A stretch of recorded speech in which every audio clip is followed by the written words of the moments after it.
नमस्कार, मैं doctor Narendra Kumar, drawing and painting से। अभी हम चर्चा कर रहे थे कला का शैक्षणिक महत्व, यानी कि कला का शिक्षा में क्या महत्व है।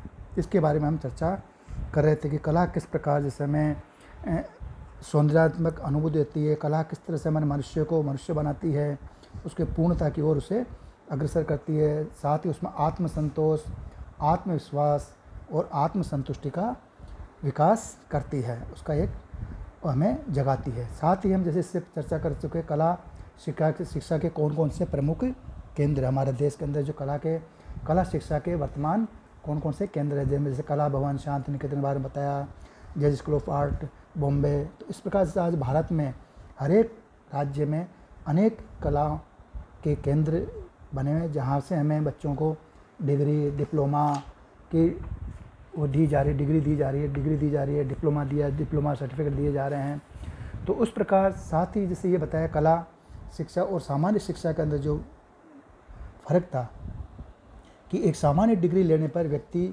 को सोचना पड़ता है कि उसमें वो क्या करे, जबकि कला शिक्षा की डिग्री पूर्ण करने के बाद कला के विद्यार्थियों को के अंदर एक आत्मविश्वास होता है, एक आत्मसंतोष होता है और उनमें एक विश्वास और कॉन्फिडेंस होता है कि वो किसी भी प्रकार अपना कला का कार्य करके, कला साधना के द्वारा अपना रोज़गार भी कर सकते हैं और अपना सौंदर्यात्मक जो अनुभूति है उसका आनंद भी ले सकते हैं।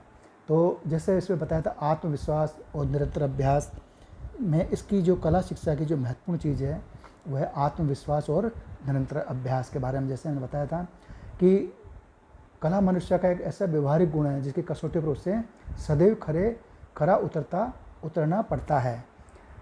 अतः कला शिक्षा का उपयोग उसे निरंतर करते रहना पड़ता है, यानी कला शिक्षा एक ऐसी चीज़ है उसके बार बार उसको हर रोज़ उसको अभ्यास, उसको प्रैक्टिस करनी पड़ती है।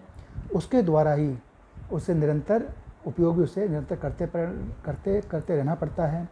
रेखांकन है, जैसे यानी स्केच बोलते हैं उसको, रेखांकन है, रंगांकन है, मूर्तिकला, नृत्य कला अथवा संगीत कला का ज्ञान ऐसा नहीं होता है कि उसे आज हासिल किया और कल छोड़ दिया, क्योंकि कलाओं के मार्ग को एक बार अगर हम जैसे स्टूडेंट्स को अपना लेता है तो उसे जीवन भर चलना पड़ता है, उसको निभाना पड़ता है और उसके लिए उसकी मंजिल कोई नहीं, निरंतर अभ्यास और आत्मविश्वास, यानी कि उसका जो व्यक्ति है उसका जो निरंतर अभ्यास और उसका जो आत्मविश्वास है कलाकार को एक नहीं अनेक ऊंचाइयों तक ले जाता है।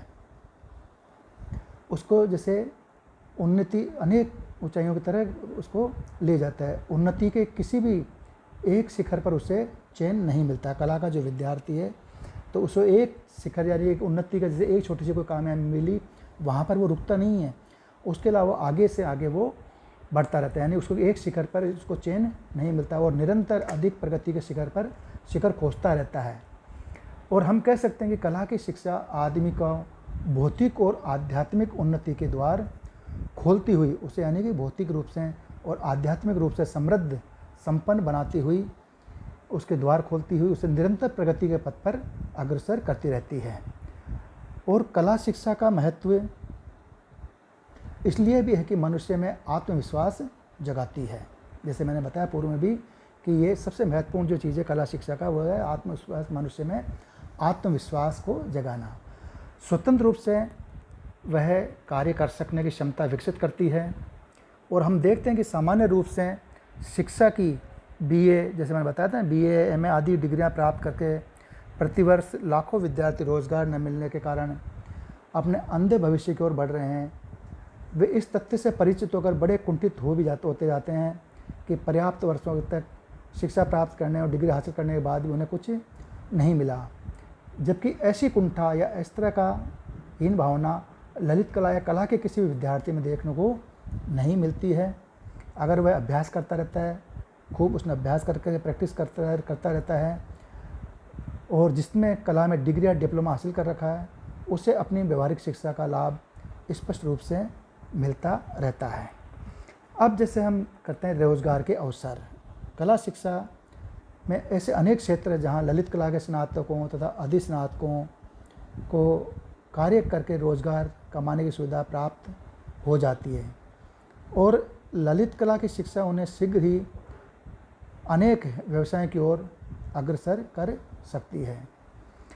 कि जैसे ललित कला का स्नातक या अधिस्नातक किसी निजी अथवा सरकारी विद्यालय में अन्य लोगों के मुकाबले शिक्षक बनने को अधिक अवसर प्राप्त कर सकता है, और अन्य स्थान पर अवसर न मिले तो वह घर पर ही कला शिक्षा देने का कार्य कर सकता है।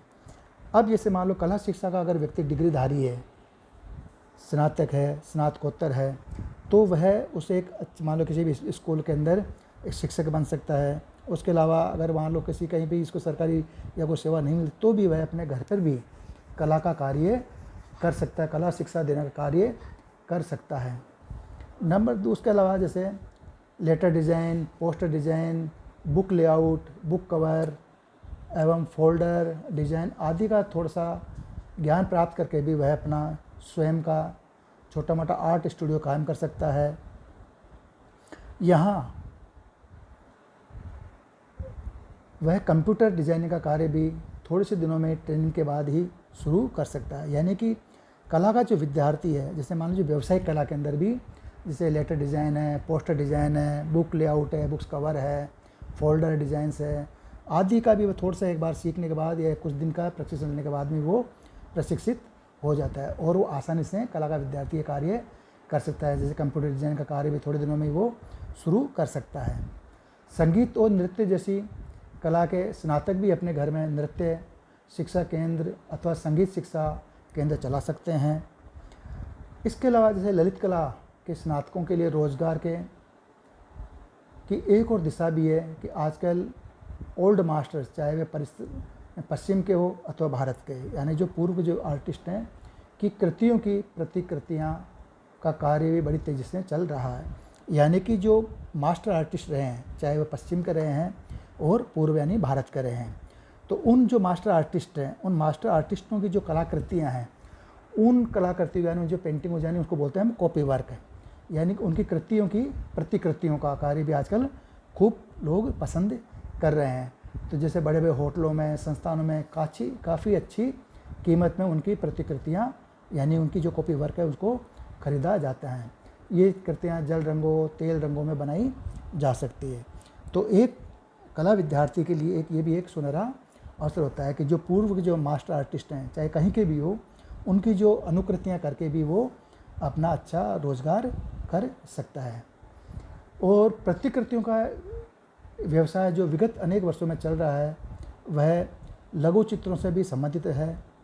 मुग़ल, राजस्थानी, कांगड़ा, बसोली, जैन शैली आदि बने चित्रों की प्रतिकृतियाँ भी यानी कि उनकी अनुकृतियाँ भी आज उचित दामों में बेची जा रही है, ग्राहकों द्वारा खरीदी जा रही है और उनकी आज काफ़ी अच्छी कीमत में उनको मिल रही है। ये कृतियाँ जल रंगों में भी और जैसे इसमें है जैसे ऊंचे दामों में मिलती है तो जल रंग है, पोस्टर कलर है, टेम्परा है, तो जिस कहते हैं प्रतियों को अनेक चल रहा है। लघु चित्रों के संबंधित जैसे मुग़ल है, राजस्थानी, कांगड़ा, बसोली आदि से बने चित्रों की प्रतिक्रिया जैसे बताया वो आज काफ़ी ऊंचे दामों में ख़रीदा जा रहा है। और इन लघु चित्रों के बड़े पर्दे भी बनाए जा रहे हैं जो होटलों आदि में खरीदे जाते हैं। कला स्नातक इस कार्य को भी सहजता से अपना सकते हैं। यानी जो कला के जो विद्यार्थी हैं वो जो लघु चित्र हैं, अपन यहाँ के भारतीय लघु चित्र हैं, उनकी भी कॉपियाँ अनुकृतियाँ करके और अनेक स्थानों पर वो बेच सकते हैं। उनको बिकती यानी कि उनकी बिक्री हो रही, उनको ख़रीदा जाता है बड़े चाव से और उनको अच्छे दाम उनको मिलते हैं।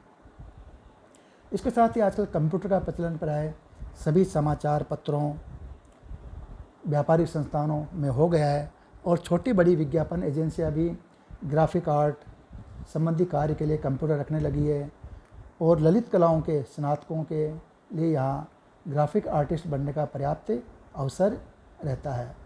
अतः यहाँ भी वे अपनी शिक्षा का उपयोग कर सकते हैं। यानी कि आजकल जो कंप्यूटर का चलन ही बढ़ गया है तो इस कंप्यूटर के द्वारा भी जैसे व्यापारिक जो बड़े संस्थान हैं, बड़े ऐसे विज्ञापन एजेंसियाँ हैं, उनके अंदर भी ग्राफिक आर्ट संबंधी कार्य के लिए कंप्यूटर रखने लगे हैं और कंप्यूटर आर्टिस्ट भी तैयार हो जाते हैं।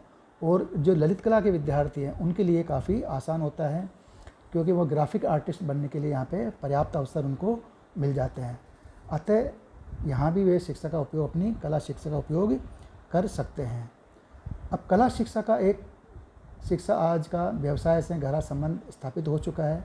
यानी कला की शिक्षा का आज व्यवसाय से गहरा संबंध स्थापित हो चुका है। जैसा कि सब जानते हैं, जीवन में कोरे आदर्श से काम नहीं चलता, यहाँ व्यवहारिक दृष्टिकोण अपनाना पड़ता है। और कला शिक्षा मनुष्य को जीवन में सफल होने तथा आगे बढ़ने की प्रेरणा देती है। लोगों में विभिन्न रुचियां जगाकर जीवन को जीने योग्य बनाती है। उसे रचनात्मक कार्यों में लगाकर उनके समस्त उद्देश्यों को प्राप्त करने में सहायक बनती है। कला का शैक्षणिक महत्व किसी भी युग में कम नहीं रहा है। आज भी हम उसके महत्व को स्वीकार करना चाहिए। यानी कि जो कला शिक्षा है, उस कला शिक्षा का आज व्यावसायिक दृष्टि से गहरा संबंध स्थापित हो चुका है। कि जैसे कि हम जानते हैं कि जीवन में खाली आदर्श से काम नहीं चलता, यहाँ व्यावसायिक दृष्टिकोण अपनाना भी पड़ता है। और व्यावसायिक दृष्टिकोण से कला शिक्षा मनुष्य को जीवन में सफल होने तथा आगे बढ़ने की प्रेरणा देती है। लोगों में विभिन्न रुचियां जगाकर जीवन जीने योग्य बनाती है। उसे रचनात्मक कार्यों में लगाकर उसके समस्त उद्देश्यों को प्राप्त करने में सहायक बनती है। अतः कला का शैक्षणिक महत्व किसी भी युग में कभी कम नहीं रहा और आज भी इसके महत्व को कम नहीं आंकना चाहिए।